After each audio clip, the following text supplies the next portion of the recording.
Pemirsa, Habib Rizik Syihab batal bebas hari ini berdasarkan kasus kerumunan Petamburan dan Megamendung yang masa penahanannya habis pada 8 Oktober.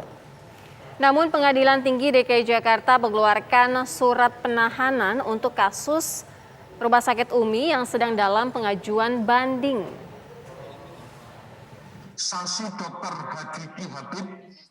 Mantan pimpinan Front Pembela Islam Habib Rizik Syihab belum bisa menghirup udara bebas.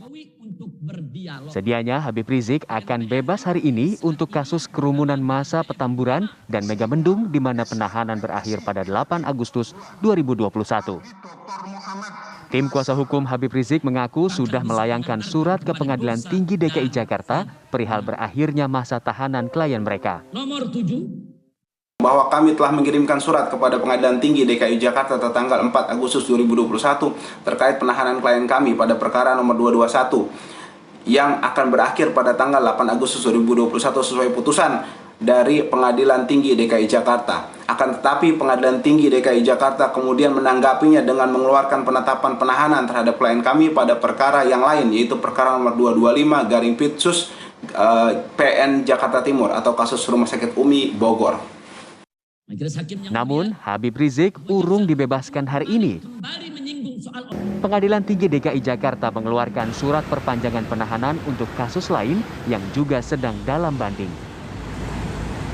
Mengenai penetapan penahanan yang dikeluarkan oleh Wakil Ketua Pengadilan Tinggi DKI Jakarta itu adalah dalam rangka satu perkara yang sedang banding dari Pengadilan Negeri melakukan upaya hukum, yaitu perkara yang mungkin kita kenal dengan masalah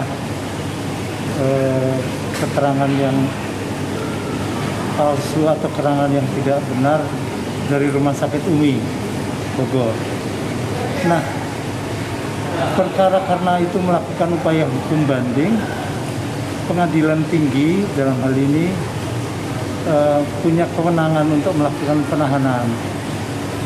Terlepas adanya perkara yang lain yang katanya ada itu lepas dan sebagainya, yang sudah bebas katanya dan sebagainya, tapi Pengadilan Tinggi melihat adanya upaya hukum banding terhadap perkara itu. Nah, perkara itu karena masih dalam proses oleh Pengadilan Tinggi dengan dasar pasal 20 dan 21 Kitab Undang-Undang Hukum Acara Pidana melakukan penahanan. Itu saja sebenarnya. Dengan keluarnya surat penahanan dari Pengadilan Tinggi DKI Jakarta, Habib Rizik akan kembali menjalani penahanan selama 30 hari ke depan. Dari Jakarta, Tim TV One mengabarkan. Pemirsa, Habib Rizik Syihab batal menghirup udara segar. Masa penahanan kasus kerumunan Petamburan dan Megamendung memang berakhir kemarin. Ya, namun Pengadilan Tinggi DKI Jakarta kembali mengeluarkan surat penahanan untuk kasus RS Umi yang sedang dalam pengajuan banding saat ini. Padahal putusan PN Negeri tak ada amar putusan penahanan. Kita akan menanyakan mengenai hal ini pada pakar hukum Prof. Muzakir yang sudah bergabung bersama kami pada sore hari ini. Assalamualaikum. Selamat sore, Prof. Selamat sore, waalaikumsalam warahmatullahi wabarakatuh. Prof. Muzakir, ini yang menjadi persoalan dari penahanan Habib Rizik oleh Pengadilan Tinggi DKI Jakarta ini yang dipermasalahkan oleh kuasa hukum adalah surat ketetapan penahanannya ditandatangani oleh Wakil Ketua Pengadilan, bukan oleh Majelis Hakim. Apakah ini sesuatu yang lazim dilakukan? Saya kira proses yang menjelaskan tentang perusulan penahanan itu sebenarnya sudah ada di dalam pasal 197 KUHP. Ya. Pada saat Pengadilan Negeri memutuskan pada saat itu tentang perkaranya Pak Habib Rizik ini, maka seharusnya, saya ulangi lagi, seharusnya hakim pada saat itu menetapkan status dari terdakwa pada situ apa. Jadi dalam diktum putusan diatur begini pada huruf K. Statusnya harus jelas, apakah masih ditahan, satu, atau masih ditahan, atau harus ditahan, atau harus dibebaskan. Jadi kalau ditahan berarti dilanjutkan, kalau tidak ditahan harus ditahan, dan kalau itu dibebaskan harus dilepaskan dari tahanan. Maka menurut hukum acara pidana, putusan pengadilan negeri itu wajib mencantumkan itu, dimuat dalam pasal 197 ayat 1 huruf K KUHP. Ya. Kalau itu tidak dicantumkan status tahanan itu, ya, statusnya 3 tadi itu, maka putusan itu harus dinyatakan batal demi hukum. Nah, pertanyaannya adalah status tahanan seorang tertahan itu berakhir ketika sudah ada putusan pengadilan. Betul. Saya ulangi lagi, sudah ada berakhir setelah ada putusan pengadilan. Ternyata putusan pengadilan nggak ada mengubah status apa-apa. Yang status sebelumnya dia tidak ditahan dalam perkara itu. Iya. Seharusnya dia mestinya adalah tetap bebas dan seterusnya begitu. Nah, pertanyaannya adalah, ini penting sekali dalam konteks ini, apakah pengadilan tinggi punya kewenangan menahan?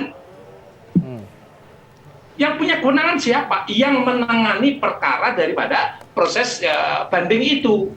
Sementara putusan pengadilan sudah tidak ada yang menahan di situ, sehingga menurut saya boleh ada pengadilan tinggi, tetapi syaratnya adalah terdakwa harus dibebaskan dari tahap penahanan, harus dibebaskan atau dari tahanan, karena tidak ada yang punya legalitas lagi kecuali putusan pengadilan pada saat itu begitu. Oke, Prof. Muzakir, artinya dalam aturan hukum kali ini ada yang dilanggar, ada yang salah? Menurut saya begitu. Kenapa status pada saat itu nggak disebutkan? Ya, seharusnya statusnya disebutkan. Kalau itu misalnya ditahan, tetap dalam tahanan. Kalau itu karena putusannya menyatakan terbukti, maka segera untuk ditahan. Kalimat ini harus ada. Atau mungkin putusannya bebas, harus dibebaskan. Harus ada 3 kriterium itu. Tapi kalau tidak ada itu, berarti siapapun orang tidak memiliki wewenang untuk menahan Habib Rizik. Karena apa? Karena begitu selesai putusan, dia dalam posisi tidak ada diktum itu, maka dia adalah harus bebas begitu. Kalau memang kemudian ini dianggap sebagai cacat hukum, apakah sesuatu hal seperti ini bisa digugat begitu? Ya, karena itu dari mana dia tiba-tiba pengadilan tinggi itu menahan itu dari mana? Perkara banding yang kalau itu lompatan dari pengadilan negeri sampai ke banding itu di sana tidak ada statusnya ditentukan, mestinya pada saat itu harus dikeluarkan. Karena prinsipnya nggak ada status ditentukan ya, nggak ada status ditentukan. Karena nggak ada tentukan, harus langsung dibebaskan pada saat dia putus, langsung dibebaskan. Kalau dia banding juga tidak bisa ditahan lagi, karena apa? Dia sudah diputus bebas. Dalam arti kata, tidak ada status penahanannya itu dia ada gitu. Oke. Iya, Prof. Muzakir, kalau menurut Prof sendiri, kenapa hal ini bisa terjadi? Ya itu tadi, makanya perlindungan terhadap hak tersangka itu ada, salah satu di antaranya adalah ada di dalam pasal 197 ayat 1 KUHP. Maksudnya apa? Maksudnya supaya hakim itu cermat dalam mengambil keputusan tentang status orang itu setelah menjalani putusan itu mau diapakan gitu. Maka saya berpendapat terkait dengan ini, jika itu sudah diputus, terbukti melakukan itu, tak ada putusan yang menyatakan, diktum yang menyatakan terdakwa tetap ditahan atau terdakwa tetap ditahan, maka dia harus dikeluarkan. Harus dikeluarkan, karena memang statusnya tidak ada lembaga yang punya kewenangan lagi. Yang punya kewenangan satu-satunya adalah dengan putusan pengadilan itu. Kalau putusan pengadilan tidak ada, pengadilan tinggi nggak bisa menahan lagi. Karena apa? Karena nggak ada pertahanan dari pengadilan putusan pengadilan negeri tadi gitu. Sehingga tidak nongol tiba-tiba terus kemudian meminta supaya ditahan dengan surat penahanan. Nggak punya legalitas untuk itu, menurut saya begitu. Kalau melihat pernyataan dari Prof Muzakir, artinya di sini pihak kuasa hukum masih memiliki peluang untuk bisa mengeluarkan Habib Rizik, begitu? Menurut saya begitu. Jadi diberitahu kepada pengadilan tinggi itu bahwa dia tidak punya kewenangan untuk menahan lagi. Disebabkan karena apa? Karena setelah putusan pengadilan negeri itu tidak ada status menahan masuk, itu nggak ada. Baik. Karena tidak ada, berarti seharusnya pada saat putusan itu dilakukan, putusan itu dibacakan, nggak ada kalimat yang itu, langsung mestinya Habib Rizik langsung keluar. Tidak perlu masuk lagi, karena nggak ada status untuk tetap dalam tahanan itu nggak ada. Kalau dia ditahan, tetap dalam tahanan. Kalau dia diputus, terbukti, langsung masuk. Itu mestinya kalimat itu harus ada. Kalau bebas, langsung dikeluarkan. Jadi ada. Tapi kalau tidak ada sama sekali, ya menurut saya, dari sisi hukum pasal 197 ayat 1 huruf K KUHP itu, dan kemudian karena tidak ada, maka konsekuensinya adalah putusan itu adalah batal demi hukum. Baik. Kita akan tunggu nanti bagaimana langkah dari kuasa hukum menanggapi hasil ini atau ketetapan ini. Nanti kita akan simak di beberapa hari selanjutnya. Terima kasih Prof. Muzakir sudah bergabung bersama kami di Kabar Petang. Selamat sore. Assalamualaikum.